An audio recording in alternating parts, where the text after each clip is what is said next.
Welcome, everyone, to Coffee and an Interview. I'm Jacqueline Pena, and I'm really excited about today's guest because we're going to talk about strategic marketing with Prassède Kemp, and we could all use some strategic marketing in our lives. So I'm going to turn it over to her and let her introduce herself. Jacqueline, thank you for having me. I'm so excited for our conversation. We just had a little chat before, and it's got me even more just stoked to share and chat with you today. I am the founder of Numinous. We're a digital marketing and branding strategy company. I have been running Numinous for 8 years now. It's my baby. I've been working in it full time for that amount of time. Really just jumped in and started scaling. And my world focuses really on helping business owners make great informed decisions in their marketing, not only providing great information, but also the frameworks through which business owners can make good decisions in their marketing in an effort to scale their efforts and scale their company and stay in their zone of genius, right? Or return to their zone of genius. I think so often CEOs and founders, they get taken out of their zone of genius in order to scale and in order to give effort to their marketing. And I want to see CEOs and founders being CEOs and founders and not marketers. So that's where we live and we love it. And I'm just excited to chat with you today. I love the term zone of genius. I want to go back and live more in my zone of genius. We'll talk about that later. I'll be the guinea pig for the conversation. Um, and you talked about what you do in terms of Numinous as a digital marketing platform and our organization and strategic marketing. Here's a question to start us off. For all business types, whether it's a solopreneur, an entrepreneur, a micro business, a growing small business, why is marketing important? Let's start there because I'm like, okay, I have to sell services or products. I don't have time to think about social media. A lot of people think social media. I do too when we think marketing. Why is marketing so important? Yeah. And I know I think this is rooted in, there's a lot of conflation between sales and marketing too, as well. A lot of people feel that they're the same way and or they confuse what they're trying to get out of one or the other. Sales is very, very important, obviously, and marketing and sales are very tied together. I like to think about marketing as the larger dialogue that you're trying to have around your business. And if you really want to scale your business needs to have a presence. It needs to have a story. It needs to have a body. And in my world, it needs to have that online, right? Maybe not all necessarily, but there is going to be an element these days of your business that needs to exist online. It's very rare anymore that we see a business that doesn't have some kind of online footprint. And so your marketing efforts are really the dialogue that you want to have and create with your ideal customer, what you want them to think about you. This ties a lot into branding as well. It's a very important aspect to scaling your business. Now, I do say that in early stages for businesses, sales is very important. And sometimes the efforts up front are getting any sale in any way possible, right? Mhm. So you're starting to learn. But when you start to bring marketing in, what you're trying to do is you're trying to create a system in your business that allows for sales and transactions and relationships whether or not you are in the seat of selling, right? And so you want to get to a place where your messaging, your business, your funnels, your marketing is selling for you, regardless of you maybe being on a sales call with one person, right? Or in front of one person. Did I explain that well? Yeah, yeah. So the marketing is getting out there for you and helping you in that sales component. Um, Yeah. I also think because a lot of times I know with the consulting firm that I found, Empowerment Through Education, word of mouth is very powerful. Mm, But what people don't realize is that marketing and branding play a role in that word of mouth. So people can start recognizing you and referring you like, hey, you should yeah. try out. You should call these people. Well, how do they find me? And Mhm. so that other component also plays there. Yeah, that's a beautiful example. And a lot of our clients still get a lot of great clients, if not the majority of their clients, from word of mouth. And what people don't know when they have a word of mouth business is that marketing is so, so, so important for a word of mouth business. And here's an example of that. Say you get most of your clients via referral, right? How are people referring you is a great first question. Where is that referral going? Are they going to a website? Are they going to look at testimonials on a Google My Business? Are they getting sent to you via email? Do you have a good form of email marketing to stay top of mind until that referral is ready to make a transaction with you? All of this exists in the marketing world, right? So, you may be very lucky in your business in that you get referred someone and they close in a very short amount of time, and then your client and they're a very loyal and committed client. Maybe that works for you. But in the circumstances that it doesn't, and there are many of those, marketing is where we can fill those gaps and bring those people back in and make them feel a part of a community and really start to build a relationship with them. So marketing is like absolutely essential for the referral based and word of mouth based business. And it doesn't have to be huge, flashy public forms of marketing, like having a huge social media presence. But one question I like to pose to folks with a word of mouth or referral based business is, if you imagine all of your leads as water coming through like a sieve, right? Mm-hmm. Are you going to focus your time on filling that sieve with more water, or are you going to focus your time on maybe plugging the holes, right, of that instrument and making sure that more of the water stays, right? As a metaphor, you are getting these leads in via word of mouth, and that's very lucky, right? That's a really economical form of lead generation, and we love that. But where are they going in your world, and how are they staying in your world, and how are they continuing to help you grow your business, and how are they investing in your business? These are all questions that good marketing solves. I like that image too, because now, I'm seeing all the leads. And for those of us with small businesses, micro small businesses, I'm thinking about how are we tracking those leads? Because we are going to lose some of them. We're not going to get every lead Yeah. as a sale conversion. So where are those leads? Who are they? What's the follow-up? How do we retain them? What are the things that work for us to close that deal? And for the ones that we're not closing, what's happening? How many of them are we losing? Where are those holes? Because then we can start plugging some of those holes so we can have more of those deals. Yes, absolutely. Absolutely. That is the goal. That is the goal. I love working with referral based and word of mouth based businesses because, again, it is a beautiful form of lead generation. I think good marketing supports it so well. And a lot of people are just really happy working that way. And they're very satisfied in all of their business and their revenue goals with a business that works that way. So there's no shade to referral based businesses. We still have a lot of referrals that come in too as well. Networking is also in a similar arena. If you're someone that goes out and connects with people really well one on one, and they convert one on one because you have that kind of presence, that's an amazing thing to do. Keep doing that. If you thrive in that and you're really strong in that way, wonderful. But then build a marketing system around your business that supports everything that happens after. Like, here's a good example. I'm getting better at this, but in the past, I've often gone to networking groups and I've collected a bunch of business cards, right, with the intention of going out and connecting with those business owners that I had a really great conversation with. And then I may never do that, right? It falls out of my mind. I have other things that I may be paying attention to, and in thinking about that, each one of those presents a potential partnership, whether they're a client or they're a resource to your business or they're a collaborator, whatever it may be. And by not having a follow up system in place for my networking opportunities, I'm just letting those people fall away. And what a shame, right? Simple things like that can just create so much more momentum when in your business when they're taken care of. Love that example because I think a lot of times we do have opportunities. We have opportunities to have these leads to our networking, things like that.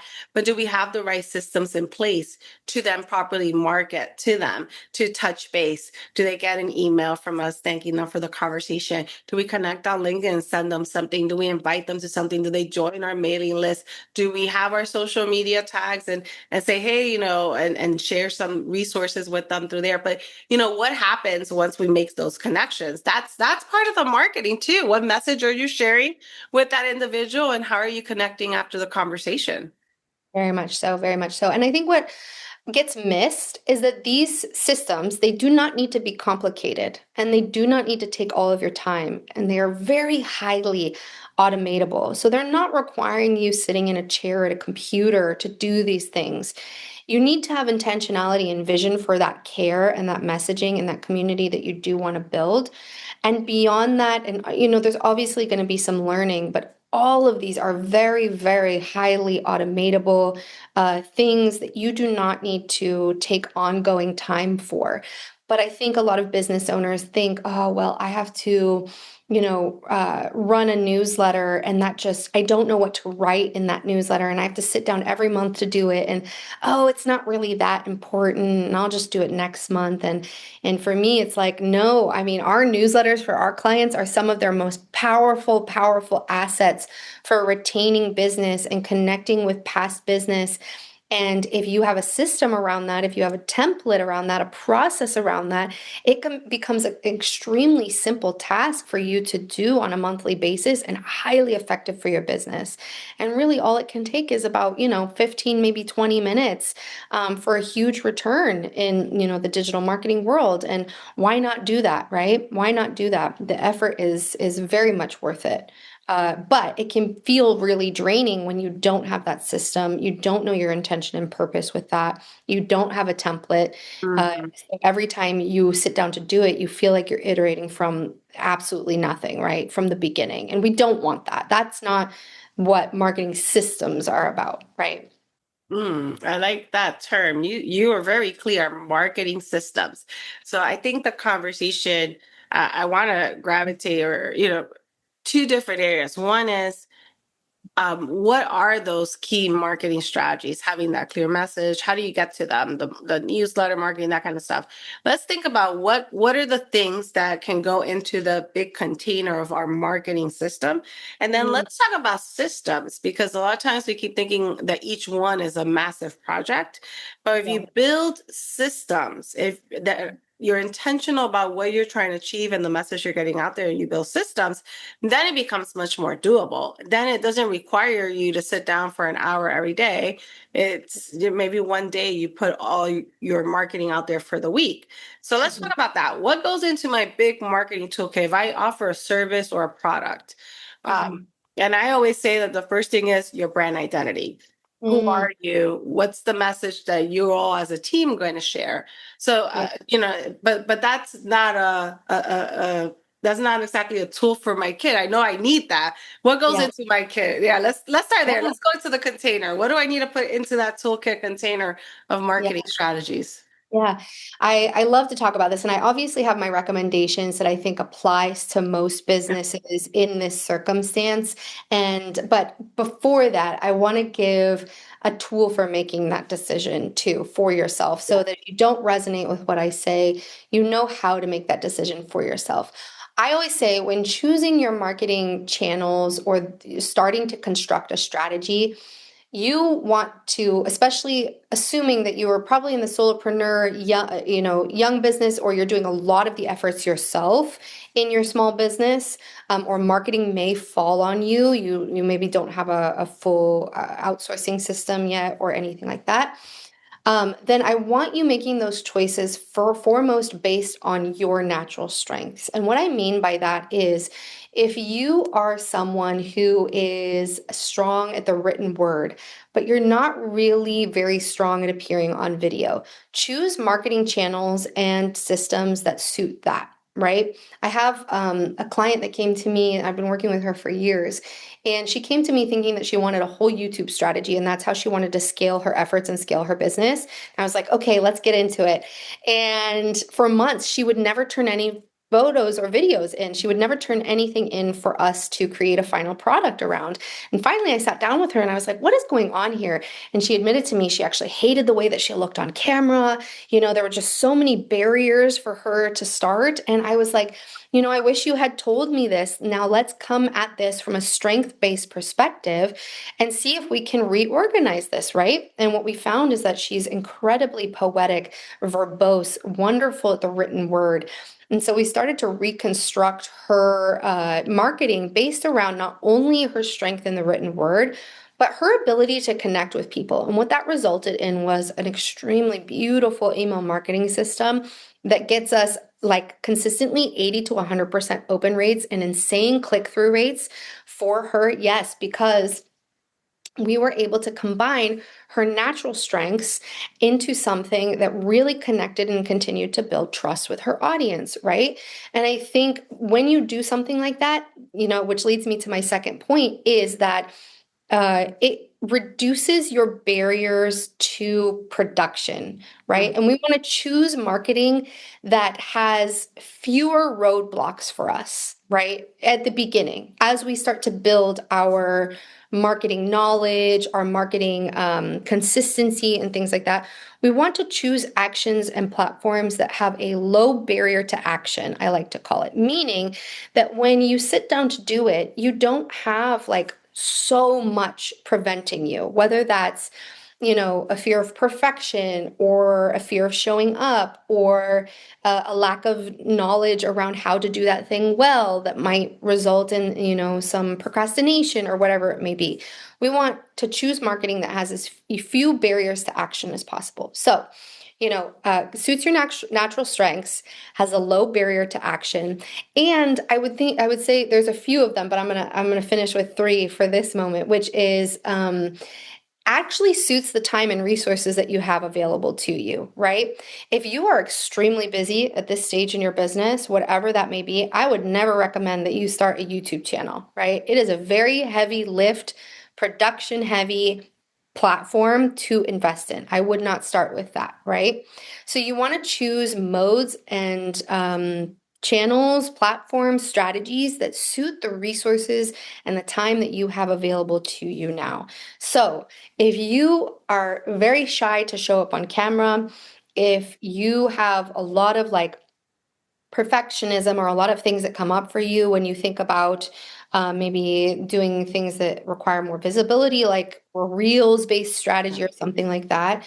And if you don't have a lot of time, I would drive you towards something that maybe is like, email marketing, right? Or working on your like testimonial systems or things like that. Those things can have a high impact in your business without creating a bunch of undue stress for you. And I've had businesses that have 10 times the results just by focusing on getting more Google reviews, more Google reviews, more Google reviews, and the boost in SEO that does, and the boost in referral traffic that does. Then investing in a whole like Instagram strategy, for example.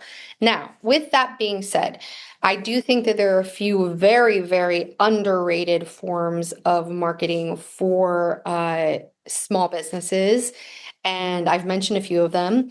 I Mm-hmm. started in social media, but I will be the first to tell you I am an email convert through and through. If you are not doing email marketing, then what are you doing? Like, it is so crucial and so easy to build and so important for businesses at this stage. It is multifunctional. You can take care of, imagine you have a whole list, right? As you do with your clients, where you have coaches, you have educators, you have people that have side hustles, you have people Mm-hmm. with, all different intentions in what they're doing. Email marketing gives you this beautiful ability to communicate with each of those groups in a completely custom and individual way. It is one of the highest converting forms of digital marketing still to this day. And when it is done well, it is not spammy. It is not, it is not like unwelcome in someone else's inbox.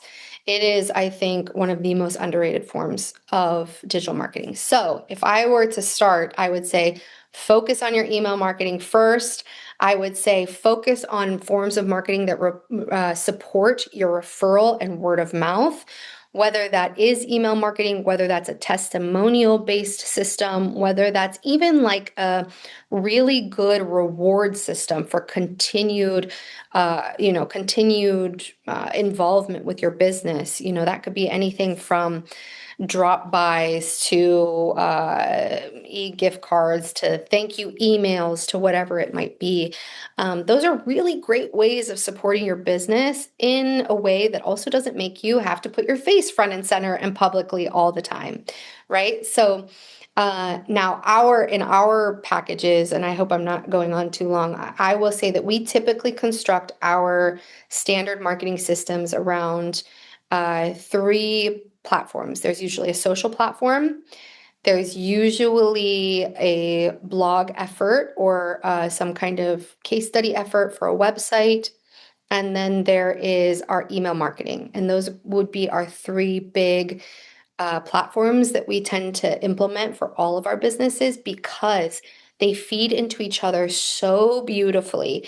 And when we think about moving people down a funnel, we have our social media, which is really great for brand awareness, for you know, building community, for top of the funnel type marketing.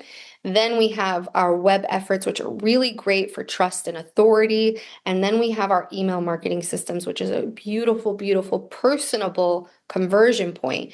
And so those things feed into each other really well. They're typically always a part of our marketing systems. And even if you're doing, just one thing in each, I think it would be a beautiful basis for a good marketing system for you, for Mm. most businesses. I feel like I'm in a graduate course right now. You just gave me a lecture on all these amazing things. I could talk Uh, about it all day. I know. I'm sorry. I'll go on and on. the passion is there for sure, but they're just I'm gonna kind of go over a couple of things you said because they were very powerful. So I think you started first by saying you have to figure out your marketing strategy is not this strategy. You have to figure out first what are your strengths, a strengths-based approach. Are Mhm. you do you love videos? Do you hate videos but love writing? What is your strength? And let's build it around that. Let's also look at what makes sense based on your resources and your time, especially because when you're a founder owner, you're also an employee. You're working in the business and on the business, which means you're working two full-time jobs. It's not as easy as we think, right? At And minimum. yeah, at minimum. And so you have to say, okay, because I'll overcommit. I'll say I really want to do this.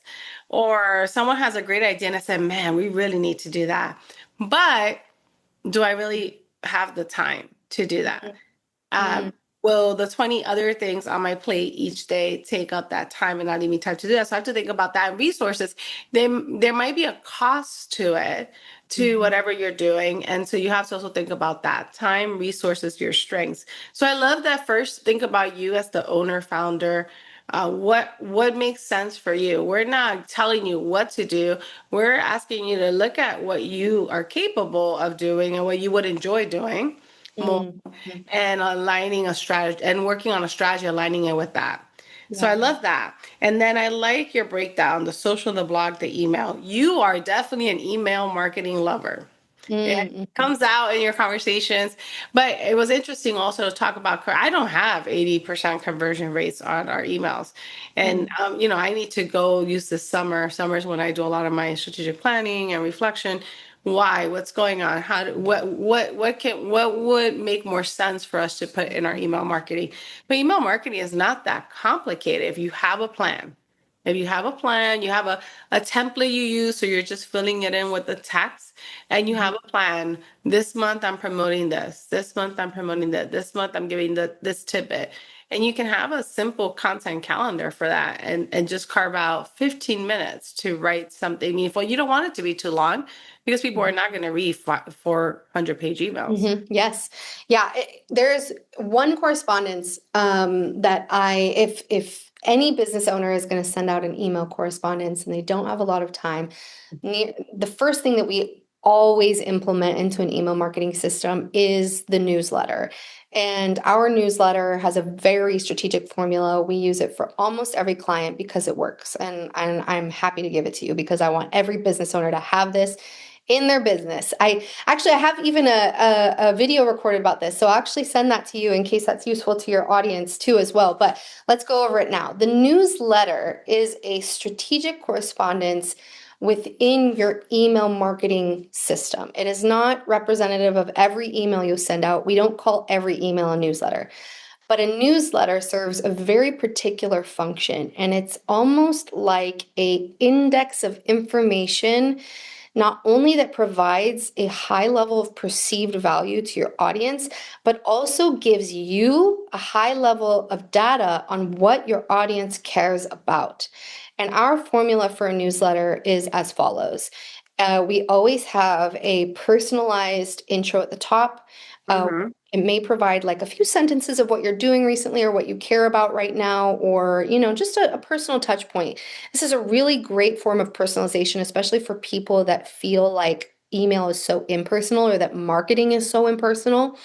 You do in most cases, if especially if your client cares that you are the person rendering the product or service, this is a great touch point. Then we always include 3 to 5 repeatable sections. And what I mean by that is you may choose to have 3 sections in your newsletter. The first one is always going to link to a blog on your website. The second one is always going to be like an event that you're hosting or a cause that you care about. And the third one might be like always a typical business or product update or something like that, something to that effect. The point of that is that you are decreasing mental load by deciding that these 3 categories are going to be the thing that I test to see if my audience is interested in, right? And then at the bottom, you have your call to action or the primary thing you want your audience to do for you. And then you have your footer material, which always connects to your other spaces, maybe your Instagram feed or whatever it is, how to get in best touch with you, has all your information. It's not super text heavy. And by knowing that every month we're going to have to think of 3 personalized sentences, we're going to have to think about what we're going to plug and play into our category, we can make this email transaction really easy to fill out, and then even easier to train someone like a VA or a marketing support like ourselves to do. Like we run newsletters through our hourly services all the time, and it doesn't cost that much, right? Because we ask that our business owners follow a specific structure, so that when we email them every month, they know exactly what they're going to be asked. And the beauty of that is that through the month, you're thinking about that, right? Passively, right? I'm thinking, oh, my son just graduated. That's going to be a great thing to put in the newsletter at the end of this month. Or, it's getting close to gift giving season. I know that the next 3 months are going to kind of be around my thoughts about that or whatever it is. And so you reduce the mental labor so much. That way, when you sit down, you start sending out that newsletter every month, and then maybe you send it out twice a month, and then heaven forbid, maybe you send it out weekly. And then from there, we can start to implement other types of correspondences based on the data that we're receiving. For example, if you see that the biggest part of your list is always clicking that second category, then you have information there at your disposal, right? They always care about that piece of information, which means that you have reason to assume they want more of that information, right? That gives you fodder to create new material for them based on really direct results that they're giving you, right? The responses that they're giving you. So that's our secret formula for newsletters, and it works for every single client that we implement it for. And it is a great data sourcing piece. It's a high value piece. Readers love it. And it feels very personal. It doesn't feel spammy. It's just the ultimate thing to have in your email marketing system. So if you're going to do anything, do that first, I always say. Mm. I love that idea and how you structure it because if you have a template, you have a process. I always say also block the time. So I might pick 30 minutes or an hour. I don't think you need that long if you have a good template. 30 minutes once a month to work on the newsletter, and then you schedule it out to post. You don't have to go back to send it. You can actually schedule it to go out. Yes, it's a beautiful thing. Email is so beautiful for that reason. You know, it doesn't require you to be online at a certain point every day. The systems, by and large, any email software is going to do a lot of the same things that help you automate that process. Mhm. Um, and it is one of the first things that I think is really, really easy to outsource. So not only is it highly effective, but it's incredibly easy once you have your system and the things that you like to train someone to do that for you. Yeah, if you want to work that way. Yeah, an excellent point that you bring up, because if you have the system in place, you know the content you want to put out there, you have your content calendar, your schedule of how you want to post. Maybe you want to post a video, I'm making all this up, a video on social media every Wednesday and send out a newsletter the first Monday of every month or whatever like that. You can have those things in place. And then it is true, you can have someone internally who's there who likes this work be, have 5 or 10% of their role, be more for this marketing side, or you can get a virtual assistant or anyone through different platforms or someone that you can bring on board to do this. And it wouldn't take too many hours a month. Hmm. Which is the goal. I want to remind, you don't start a business to be an employee. You don't start a business to have a job, right? There's a saying like you don't do that to have a job.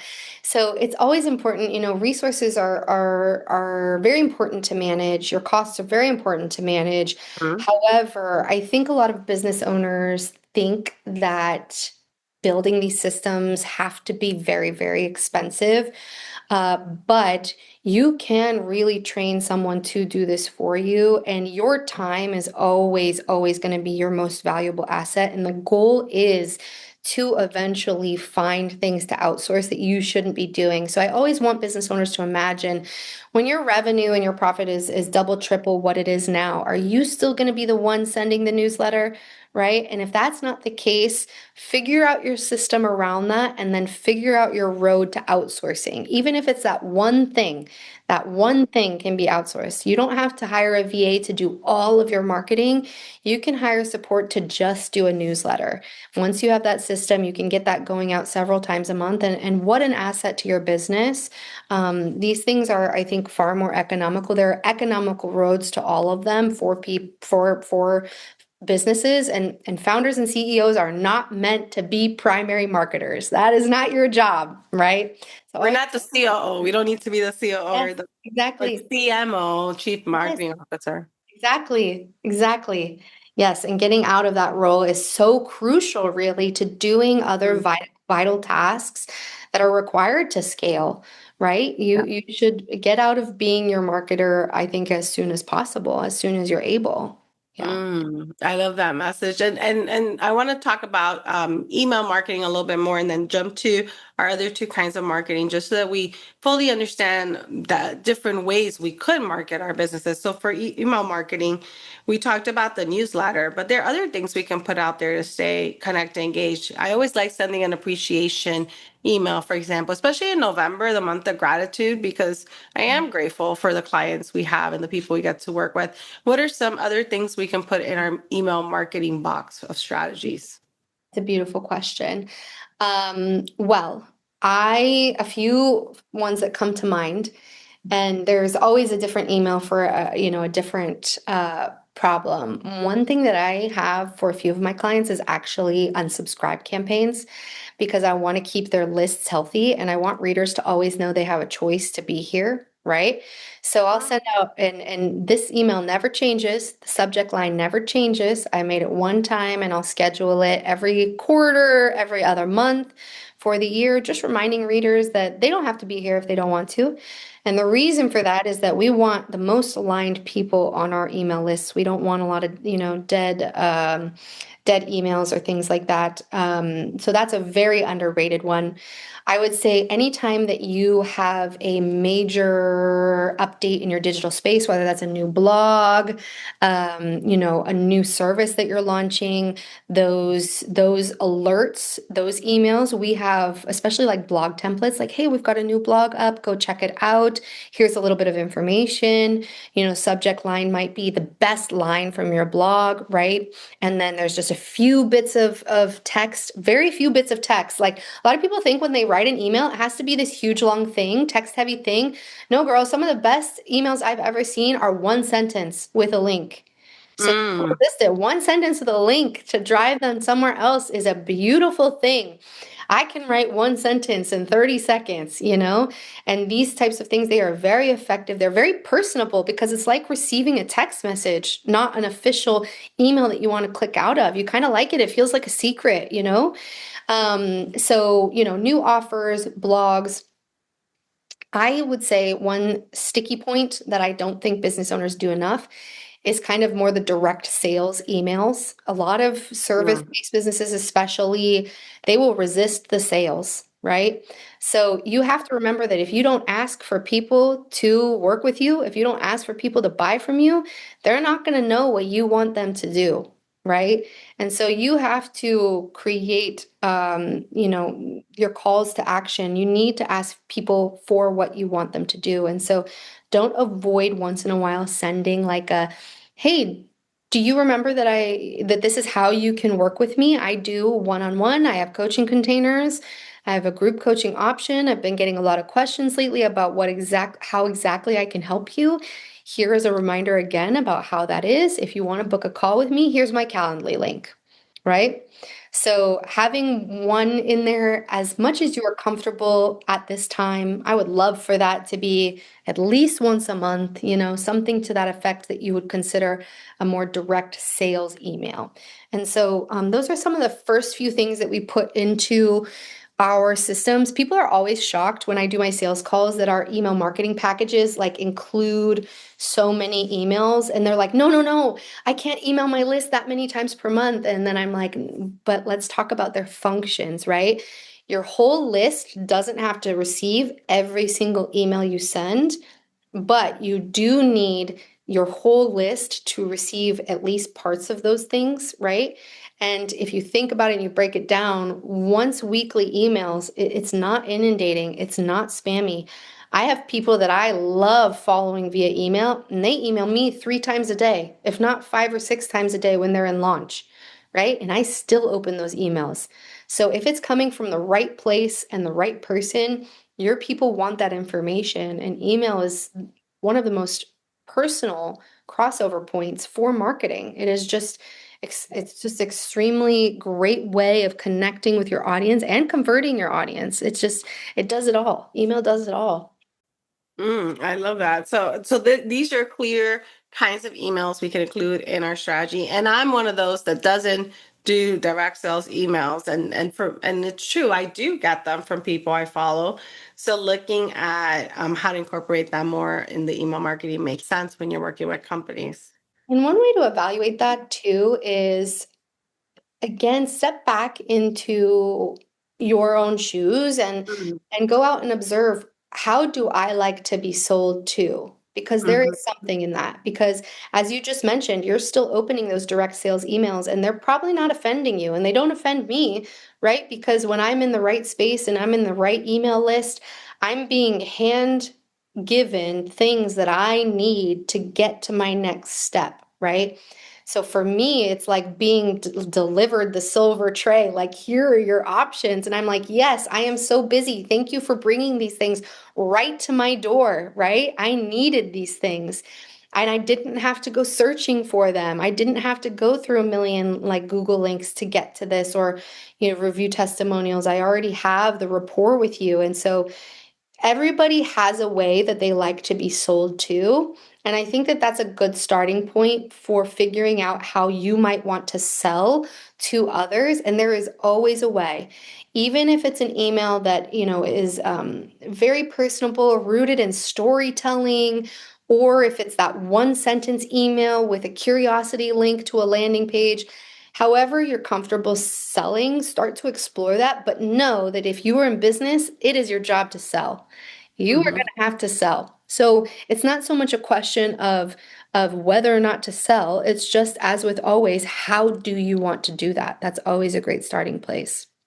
Love it. Okay. That's very helpful. And for our listeners, one of the things that I also do is because we work with different products and services and empowerment through education, which is our educational consulting firm, I like to use tags or Mm. labels so that I know these are students, these are faculty or teachers, these are admin, and this way we can also be share information specific to different groups if we want to.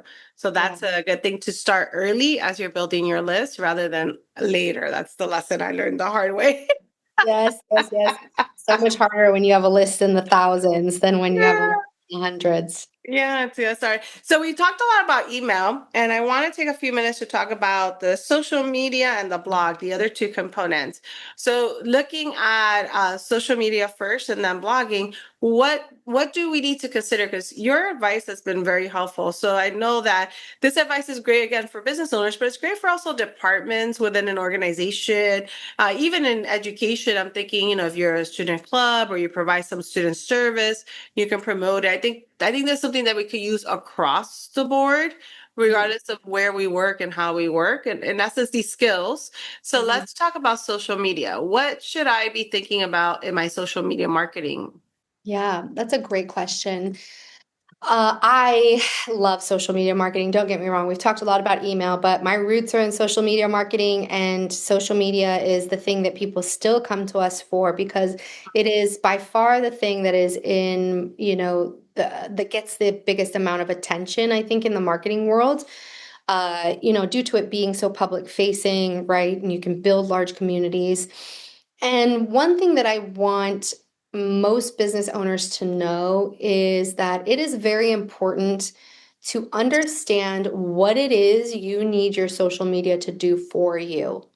And Mm, knowing what you need your social media to do for you is uh, it just changes everything. For example, if you are someone whose client finds you first through a Google search, maybe they're not originally coming to you via social media, but they find you via that Google search. Maybe they go to a website and then they see that you have an Instagram link. They're probably going to click that Instagram link. And what they're going to do with that Instagram is maybe what they're actually doing is they're just validating your service. They're validating that they align with you. They're validating that you're open and still functional. They're validating that they like what you have to say or that you are actually going to be a good fit for them, right? All of these things. And then maybe in their customer journey, maybe they shoot you a DM, maybe, but maybe they go back to your website and they fill out a contact form, or maybe they call you directly through your Google My Business. And so you can start to see that by knowing your customer's journey, knowing your ideal client, knowing your customer's journey, you can see that the role social media really has to play in that picture is as a tool of validation. And mm, here's the thing about social media being a tool of validation that is a very different metric than needing a large follower count. If your social media can do your business justice by being a tool of validation, I'll tell you a few things. You do not need to post every day. You do not need to post 3 times a day. You need to show up consistently enough to show people that you are open, to show people how they can align with you, to give them a really clear route to working with you. And that's about it. And what a relieving picture for many, many business owners to know that they don't have to do all of the things to get their audience to 100,000 followers, right?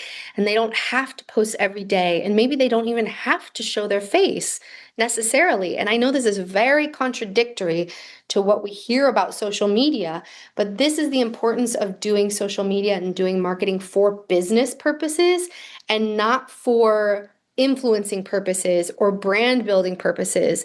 Those are different intentions with different metrics, with different goals, and not everybody needs that. I have a person in my a group coaching program who is a general contractor and came in really convinced that what he needed to do was have a really great social media presence. And we had a conversation. And as it turns out, most people are calling him through a Google LSA ad and and verifying him via a Google My Business page, but he didn't have very many testimonials. So why would I, in good conscience, tell you that you need to spend all your efforts on social media when you have a route of traffic that is working and you have no testimonials? Fix that first, right? Fix that first. And so social media is a beautiful, beautiful tool, but I want, again, business owners to make decisions that are based in business, that are based in revenue, that are based in how social media actually impacts their business, and not just in having a huge follower count or demanding of themselves that they post every single day.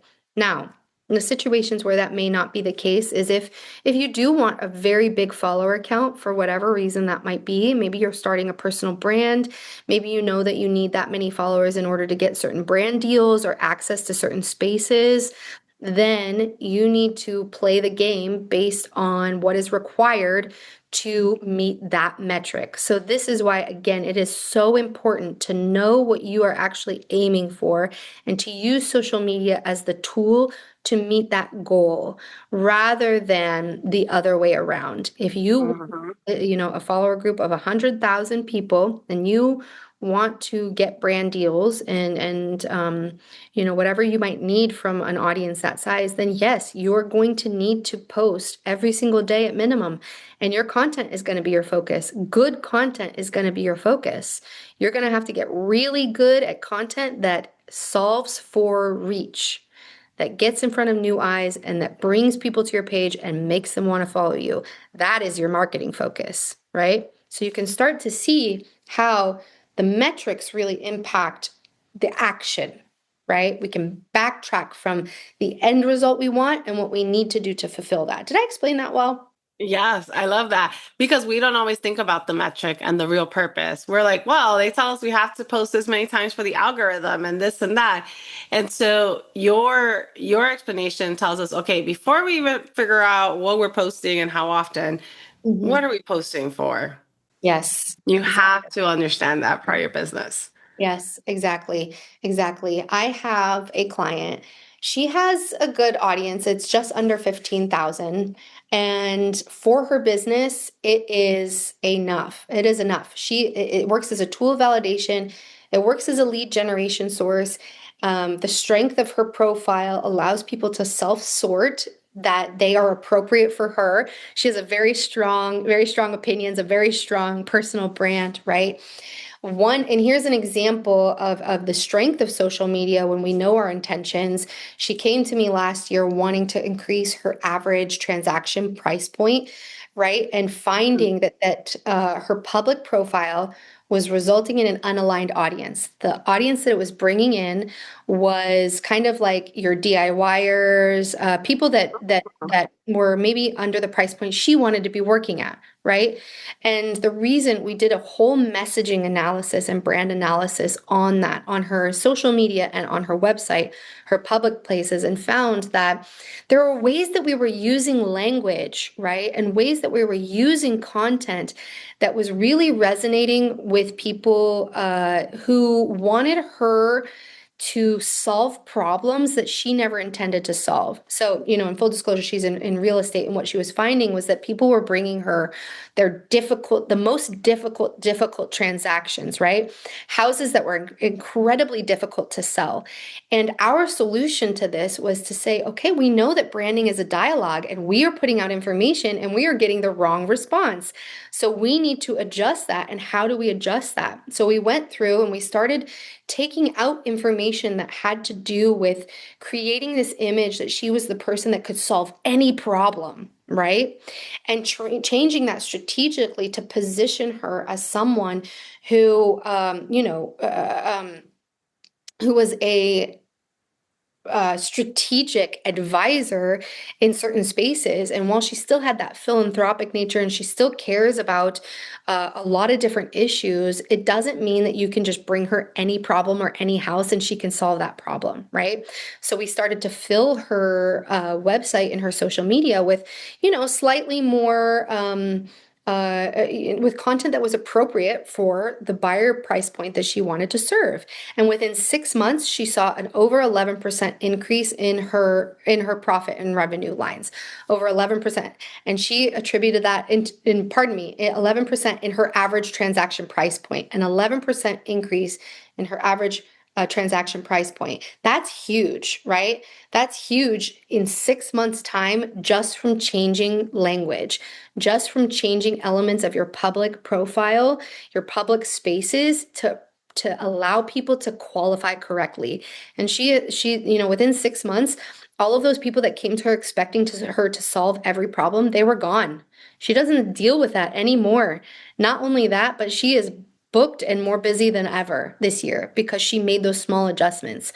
And that's the strength of social media. That power is there.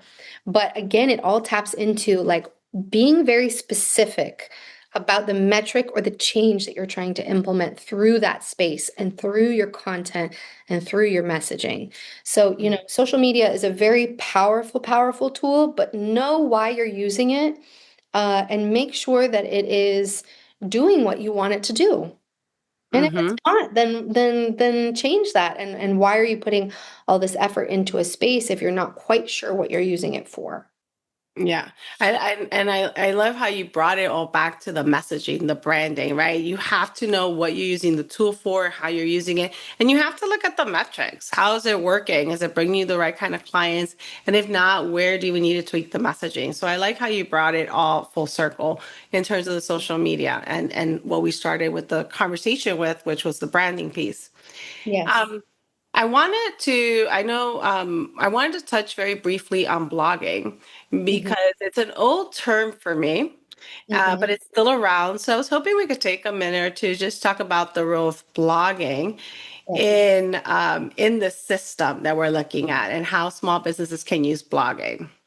Yeah. So for me, I think for most small businesses, it's dual purpose. One, blogging is a great way to update your website and update your SEO strategy and make sure that your website is a living, breathing thing, right? We can't just create a website and then let it rest forever. That rarely, rarely works. And so blogging, quote unquote, is a great way of making sure that your on-page SEO strategy is still moving forward. You're ranking on Google, things like that. You're updating your website.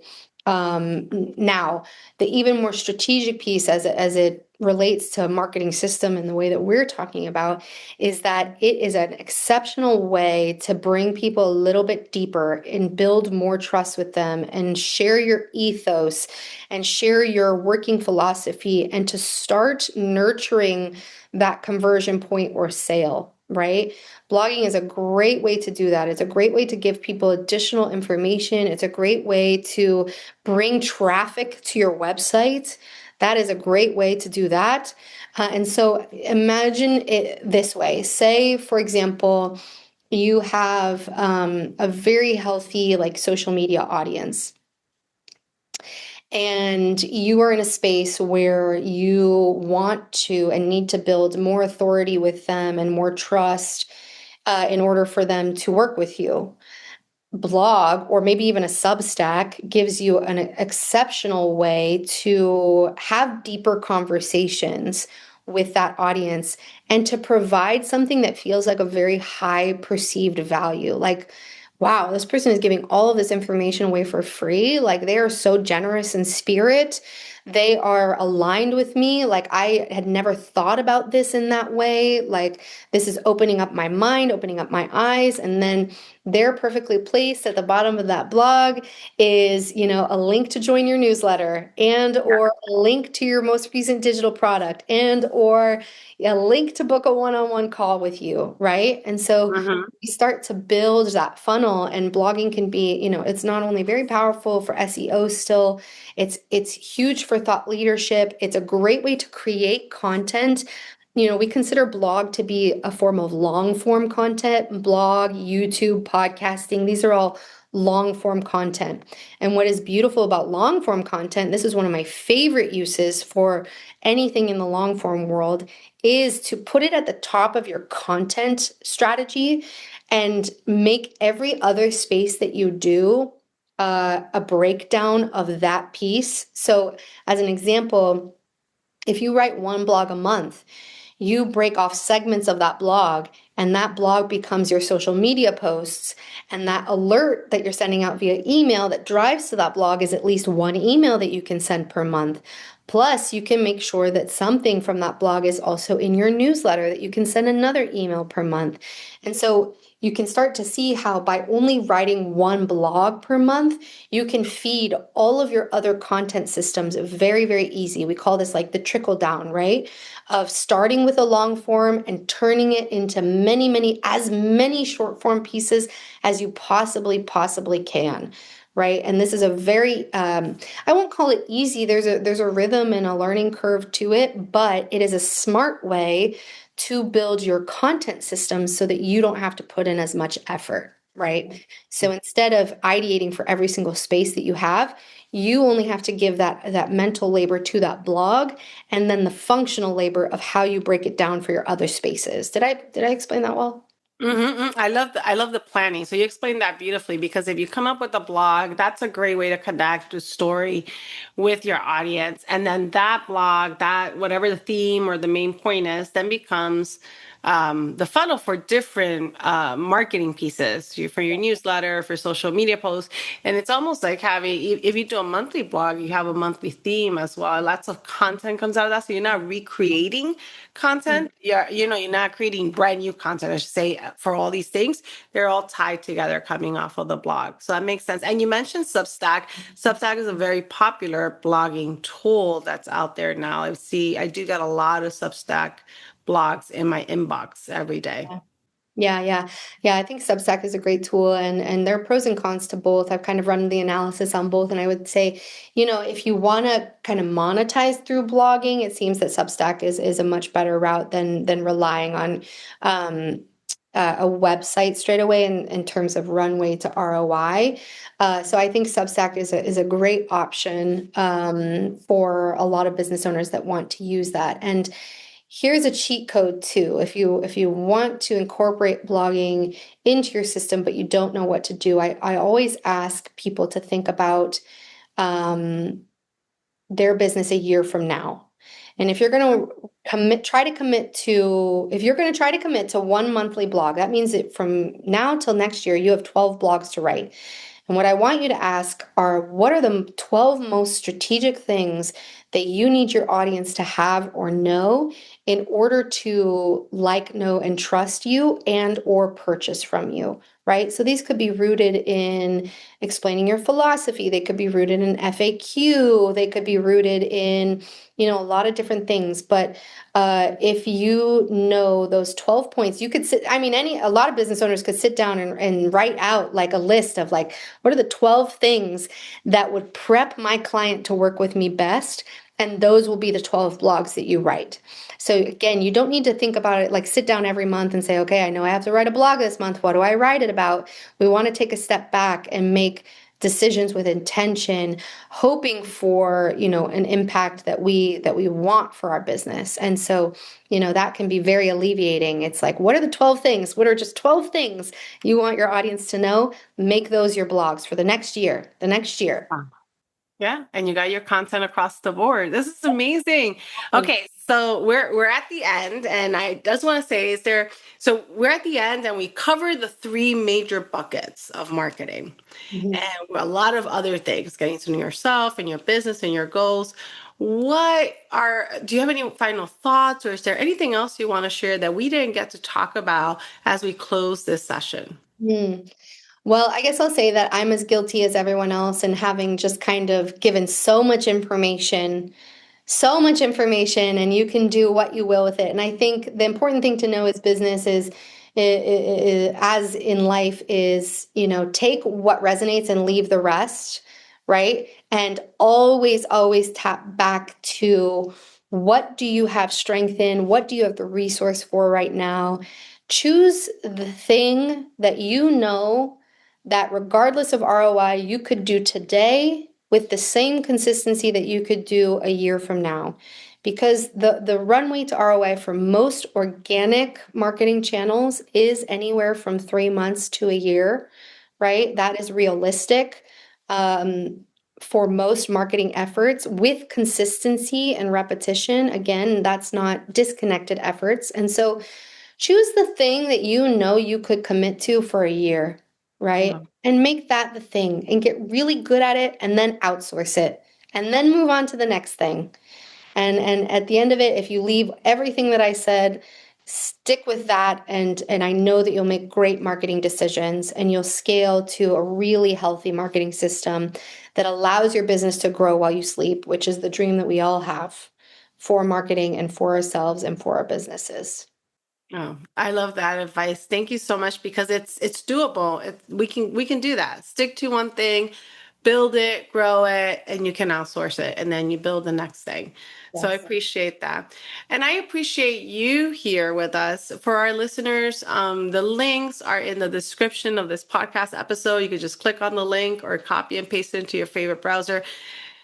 We learned a lot. This is like a graduate course in marketing. So I definitely listen to the episode again. Find that one thing you're going to commit to. When you're ready, get the next thing you're going to commit to. And when you want to talk a little bit more in depth about your own marketing strategy, definitely reach out. I know that you've worked with a ton of different clients and have great advice from the conversation today. So thank you all for listening. And thank you so much for being here with us today at Coffee and an Interview. Oh, it's my absolute honor. Thank you for having me. This was wonderful. Thank you for a wonderful conversation, and just for having this platform for your clients in general. It's a beautiful thing that you're doing. So thank you.